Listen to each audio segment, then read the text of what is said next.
સહજાનંદ સ્વામી મહારાજની જય. નારી રત્ન દેવબંદરના પ્રેમી ભક્ત પ્રેમબાઈ. ભક્તવત્સલ ભગવાન પ્રેમી ભક્તોના પ્રેમ ભાવને પૂરા કરવા સામે ચાલીને ભક્તોની સેવાને પ્રસન્ન થકા અંગીકાર કરે છે.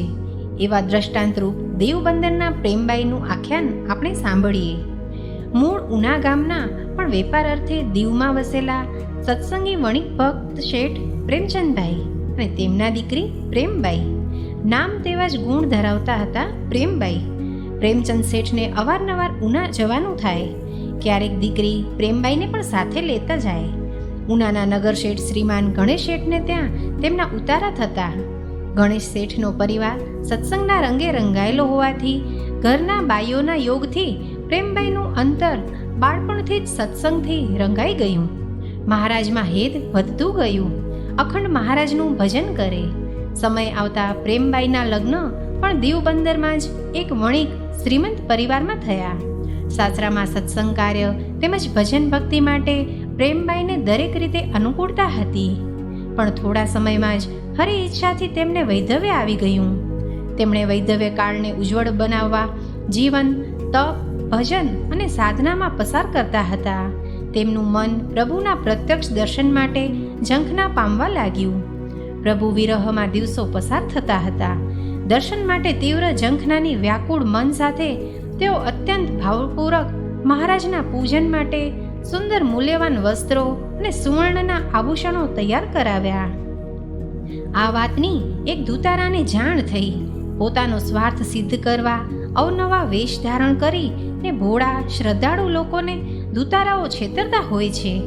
આ દૂતારો જાણે કે પ્રેમબાઈ તો સહજાનંદ સ્વામી માટે સારા વસ્ત્રો અને સોનાના અલંકારો તૈયાર કરાવ્યા છે, માટે આ બધું પોતાને મળે એ હેતુથી સહજાનંદ સ્વામીનો વેશ ધારણ કર્યો અને મહારાજ ધારે તેવા જ વસ્ત્રો 3 છોગલાવાળી પાગ અને ઘોડા પર બેસી પ્રેમબાઈના ઘેર આવ્યો અને છળ કપટ પરચા અને ચમત્કારોની વાતો કરી પોતે સહજાનંદ સ્વામી છે એવું ડોળ કરી સાસુ વહુના મગજમાં એ ઠસાવા મહેનત કરવા લાગ્યો. પ્રેમબાઈના સાસુને તો ઢોંગીની વાતોમાં શ્રદ્ધા બેસી ગઈ, પણ પ્રેમબાઈને પ્રતિદિન નહોતી આવતી. તેમને શંકા થવા લાગી. સાસુને ચેતવ્યા, માનો ન માનો પણ મને આમાં કપટની ગંધ આવે છે. પ્રેમબાઈની વાત સાંભળી સાસુએ શિખામણ દીધી કે શ્રદ્ધા રાખ, શંકા કર માં. આ સહજાનંદ સ્વામી પોતે જ કૃપા કરીને આપણે ઘેર પધાર્યા છે. પ્રેમબાઈના સાસુનો સ્નેહ પામી બાવાએ તો ઘરમાં ધામા નાખ્યા.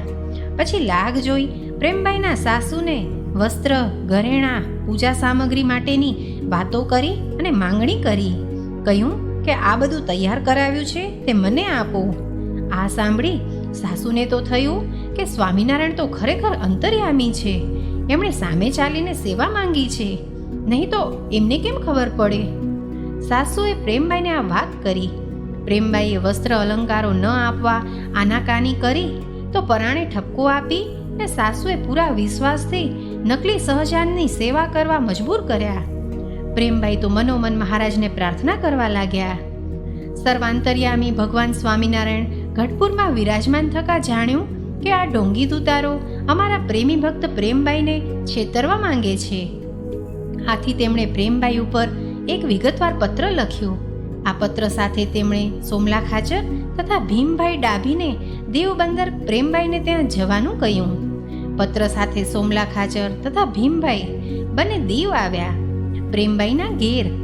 મહારાજે તેમની રક્ષા માટે તેમને અહીં મોકલ્યા છે એમ કહેતા મહારાજનો પત્ર આપતા સંદેશો કહે છે કે અમારું નામ લઈને કોઈ અજાણ્યા માણસ આવે તો તેમને તમારે ત્યાં ઉતારો ન આપવો.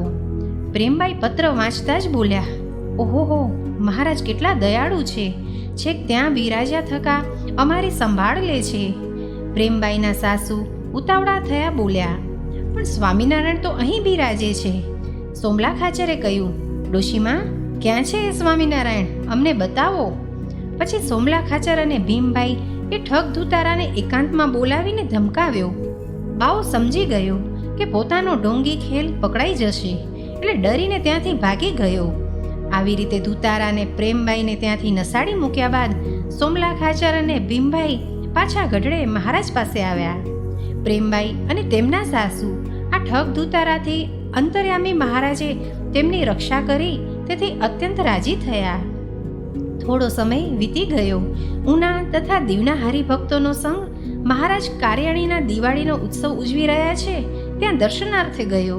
તેમાં પ્રેમબાઈ પણ વર્ષોથી જે મહારાજના પ્રત્યક્ષ દર્શનની ઝંખના સેવી રહ્યા છે તે પણ સંઘ ભેળા કારિયાણી ગયા છે. અહીં દિવાળીનો મહાપર્વ ખૂબ ધામધૂમથી ઉજવવા વસ્તા ખાચર, માંચા ખાચર બધા પ્રેમી ભક્તો સરસ મજાની તૈયારી કરે છે. દરબારગઢની તો શોભા જ અનેરી હતી. જોત જોતામાં દિવાળીનો દિવસ આવી પહોંચ્યો. દીપોત્સવના દર્શન માટે દેશ પરદેશના લાખો હરિભક્તોના સંઘ કારિયાણી પહોંચ્યા છે. તેમાં ઉના અને દીવના ભક્તોનો સંઘ પણ કારિયાણી આવી પહોંચ્યો. મહારાજ દરબારગઢમાં દિવ્ય શોભામાં અભિવૃદ્ધિ કરતા થકા વિશાળ જન સમુદાયની વચ્ચે પ્રસન્ન વદને સિંહાસને બિરાજી ભક્તોને દર્શનનું સુખ આપી રહ્યા છે. પ્રેમબાઈને તો જલ્દીથી મહારાજના દર્શન કરવા છે, પૂજા સેવા કરવી છે, પણ આમ ભક્તની ભીડમાં ક્યારે દર્શન થશે એમ વિચાર કરી બાઈઓની સભામાં પહોંચી દૂરથી મહારાજને પંચાંગ પ્રણામ કર્યા.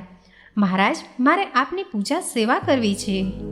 અંતર્યામી દયા સિંધુએ પ્રેમબાઈના મનોભાવ જાણી સિંહાસન ઉપરથી ઉતરી અને સામે ચાલી પ્રેમબાઈની સેવા સ્વીકારવા આવ્યા. આમ મહારાજને ઝડપથી ચટકતી ચાલે મંદ હાસ્ય સાથે સભાની વચ્ચે આવતા જોઈ ભક્તો તો દિગ્મૂઢ બની ગયા. મહારાજ પ્રેમબાઈ પાસે આવી પહોંચ્યા. પ્રેમબાઈના નેત્રોમાં અતિ હરખના અશ્રુઓ આવી ગયા. તેમના આનંદનો પાર ન રહ્યો. પછી પ્રેમબાઈએ બહુ મૂલ્યવાન વસ્ત્રો તથા રત્નો જડિત અલંકારો, ઘમકારા કરતી ગુઘરીઓવાળી ચરણ પાદુકાઓ આપી. વળી અતલસનું શોભાયમાન છત્ર શ્રીહરિ ઉપર ધરાવ્યું અને મહારાજને નેણા ભરી ભરી ને પ્રેમથી નિરખી ને પોતાના મનના કોડ પૂરા કર્યા. અને શ્રીહરિની અપૂર્વ કૃપા પ્રસાદી પ્રાપ્ત થતા મનોમન ધન્યતા અનુભવી રહ્યા. શ્રીહરિ સ્વયં સામે ચાલીને સેવા સ્વીકારી તે જોઈ ને સભામાં બેઠેલા ભક્તો પણ પ્રેમબાઈની ભક્તિને વંદી રહ્યા. ધન્ય છે ધર્મનિષ્ઠ પ્રેમબાઈની પ્રેમ લક્ષણા ભક્તિને. સહજાનંદ સ્વામી મહારાજની જય.